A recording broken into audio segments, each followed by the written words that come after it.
رسول اللہ صلی اللہ علیہ وسلم نے فرمایا جمعہ کے دن اور جمعے کی رات کو کثرت سے مجھ پر درود پڑا کرو، بس جو آدمی مجھ پر ایک دفعہ درود بھیجے گا اللہ اس پر 10 رحمتیں نازل کرے گا۔ ہر بالغ پر جمعہ کے لیے جانا ضروری ہے، اور ہر وہ شخص جس پر جمعہ کے لیے جانا ضروری ہے اس پر غسل ہے، یعنی اس کو لازمی غسل کرنا چاہیے، اللہ یہ کہ کوئی مجبوری ہو۔ تو آپ اپنا اسکیجول اس طرح بنائیں نا کہ جیسے اگر آپ ہر روز نہاتے ہیں پھر تو کوئی مسئلہ نہیں، لیکن اگر آپ ایک دن چھوڑ کے ایک دن نہاتے ہیں تو آپ پھر اس طرح اسکیجول کریں کہ جیسے آپ منڈے کو نہائے، پھر وینسڈے کو نہائے، پھر جمعے کو نہائے، پھر آپ سیٹرڈے سنڈے اگر نہیں بھی نہاتے پھر منڈے، تو اس طرح آپ جمعے کو مس نہیں کریں گے۔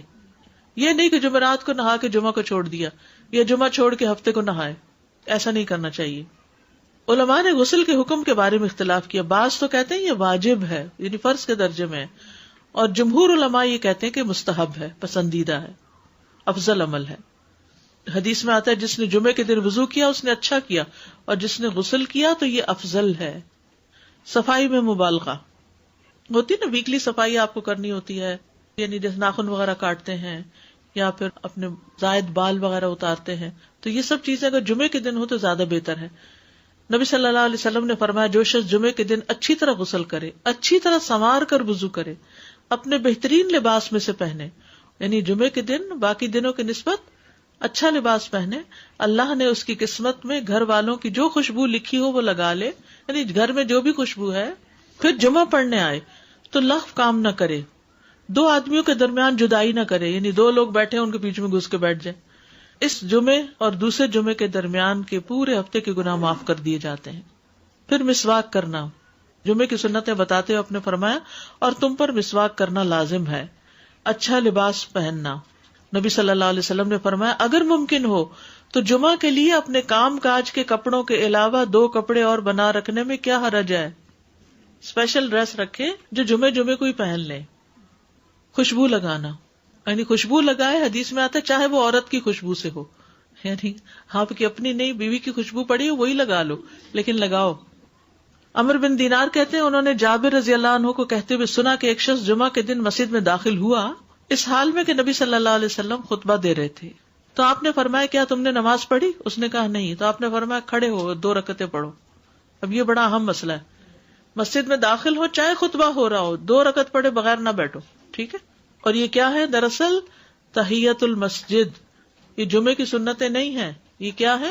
تحیت المسجد ہے، اور مختصر پڑھی جائیں، یعنی امام جب خطبہ دے رہا ہو تو چاہیے کہ 2 رکعتیں پڑھے اور دونوں میں اختصار کرے۔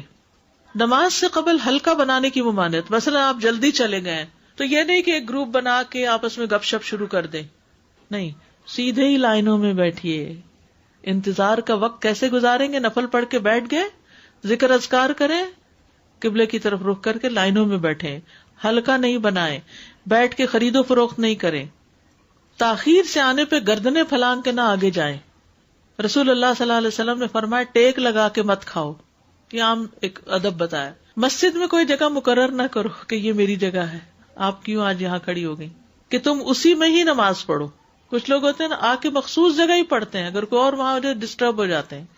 اور جمعہ کے دن لوگوں کی گردنیں نہ پھلانگو، ورنہ اللہ تمہیں قیامت کے دن لوگوں کے لیے پل بنا دے گا، کیونکہ بہت اذیت کی بات ہے نا، بیٹھے ہیں لوگ باقاعدہ بعض اوقات کندھوں پہ ہاتھ رکھ کے اس کو تنگ کر اس کو تنگ کر، تو یہ نہیں کرنا چاہیے۔ جب لوگ مسجد آئے تو پہلی صف میں بیٹھیں، یہ نہیں پہلی چھوڑ کے آخری میں بیٹھ جائیں اور پھر لوگ ان کی گردنیں پلانگتے رہیں، دوسروں کے لیے فتنہ بننا، کسی کو اس کی جگہ سے نہ اٹھانا۔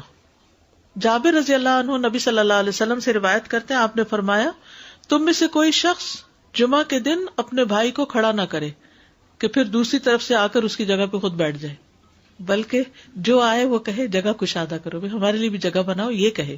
خطبہ جمعہ اور اس کے آداب، خطبہ جمعہ کی اہمیت، جب اذان ہو جائے تو کیا کرے انسان؟ مسجد کی طرف دوڑ پڑے۔ تو مسجد میں جماعت تو نہیں ہو رہی ہوگی، پہلے کیا ہو رہا ہوگا؟ خطبہ ہو رہا ہوگا۔ خاموشی سے خطبہ سننا، یعنی بات نہیں کرنی چاہیے، کوئی اہم بات بھی نہیں پوچھنی چاہیے۔ ابن مسعود سے روایت ہے کہ انہوں نے ابی ابن کعب سے قرآن کی کسی آیت کے بارے میں سوال کیا جبکہ اللہ کے نبی خطبہ دے رہے تھے، تو انہوں نے اعراض کیا اور کوئی جواب نہ دیا۔ پھر جب آپ نے نماز پڑھائی تو ابی کہنے لگے تمہارا جمعہ ہی نہیں ہوا۔ تو ابن مسعود نے رسول اللہ صلی اللہ علیہ وسلم سے پوچھا تو آپ نے فرمایا ابی نے سچ کہا، کوئی بات کرنے کی اجازت نہیں، یہ کہنے کی بھی کہ چپ ہو جاؤ یہ بھی اجازت نہیں۔ عبداللہ بن مسعود کہتے کہ جب امام جمعہ کے لیے آ گیا پھر تمہارا اپنے ساتھی سے یہ کہنا کہ خاموش رہو لغویت کے لیے کافی ہے، یہ بھی لغو بات ہے۔ کوئی لغو حرکت نہ کرنا، کنکریوں سے نہ کھیلنا، فون سے نہیں کھیلنا، میسجز چیک نہیں کرنا، انگلیوں میں انگلیاں ڈال کے پٹاخے نہیں بجانا، گوٹ مار کے نہیں بیٹھنا۔ گوٹ مار کے کیسے بیٹھتے ہیں؟ گھٹنے اوپر کر کے اور یوں ایسے گھٹنوں کے گرد ہاتھ ڈال کے۔ کئی دفعہ ایسے نظر آتا ہے کہ خطبے میں لوگ اس طرح بیٹھے ہوتے ہیں کیونکہ پتہ نہیں ہے، یعنی آپ چوکڑی مار سکتے ہیں۔ آپ سب سے افضل پوزیشن تو یہ ہے کہ جیسے نماز کے اتحیات میں ہم بیٹھتے ہیں، لیکن کچھ لوگ اس طرح بیٹھ نہیں سکتے، چلو کرسی بھی بیٹھ جائیں۔ اگر کرسی نہیں ہے نیچے بیٹھے ہیں تو چوکڑی مار کے بیٹھ جائیں، مگر ٹانگیں اس طرح پیٹ کے ساتھ لگا کے گھٹنوں پہ ہاتھ کو بل دے کے اس طرح نہیں بیٹھے۔ فرض کے بعد 2 رکعت پڑھنا۔ عبداللہ بن عمر سے روایت ہے انہوں نے رسول اللہ صلی اللہ علیہ وسلم کی نفل نماز کو بیان کیا اور کہا کہ آپ جمعے کے بعد کوئی نفل نماز نہیں پڑھتے تھے حتیٰ کہ واپس تشریف لے جاتے، پھر اپنے گھر میں 2 رکعت پڑھتے تھے۔ اب جو لوگ گھر نہیں جاتے تو پھر وہیں پر وہ پڑھ لیتے ہیں، ورنہ آپ صلی اللہ علیہ وسلم اپنی سنتیں وغیرہ گھر میں پڑھتے تھے۔ اور اسی طرح 4 بھی پڑھی جا سکتی، 2 بھی ہیں 4 بھی ہیں۔ آپ صلی اللہ علیہ وسلم نے فرمایا جب تم میں سے کوئی جمعہ پڑھ چکے تو اس کے بعد 4 رکعتیں پڑھے، یہ آپ کا حکم ہے۔ تو جب آپ کا 2 چیزیں ہوتی ہیں سمجھنے کے لیے، ایک آپ کا فعل ہوتا ہے اور ایک آپ کا حکم ہوتا ہے، تو ہمارے لیے کیا ہے جو آپ کا حکم ہو۔ جمعے کے دن قبولیت کی گھڑی ہوتی ہے، اس وقت اللہ سے بھلائی مانگنی چاہیے۔ رسول اللہ صلی اللہ علیہ وسلم نے فرمایا جمعے کے دن میں ایک گھڑی ایسی ہے کہ کوئی مسلمان اللہ سے کسی خیر کا سوال کرتے ہوئے اس کی موافقت نہیں کرتا مگر اللہ اسے وہی خیر عطا کر دیتا ہے۔ فرمایا یہ ایک چھوٹی سی گھڑی ہے، تھوڑی دیر کے لیے ہوتی ہے، اور یہ ہر جمعے کو ہوتی ہے، ٹھیک ہے۔ اور خصوصاً نماز میں بھی اگر کوئی دعا کر رہا ہوتا ہے نا انسان تو وہ بھی قبول ہو جاتی ہے۔ نماز میں دعا کہاں ہوتی ہے؟ شروع میں ہوتی ہے، رکوع میں ہوتی ہے، سجدے میں ہوتی ہے، تشہد میں ہوتی ہیں۔ تو اگر یعنی جمعہ پڑھ رہے ہیں اور بیچ میں دعائیں آ گئی ہیں تو ہو سکتا ہے وہی گھڑی آ گئی ہو اور آپ کی دعا قبول ہو جائے۔ عصر کے بعد سے مغرب تک کا وقت ہے۔ انس بن مالک سے روایت ہے کہ نبی صلی اللہ علیہ وسلم نے فرمایا جمعہ کے دن اس گھڑی کو جس میں دعا کی قبولیت کی امید کی جاتی ہے عصر سے لے کر سورج ڈوبنے تک کے درمیان تلاش کرو، اور دن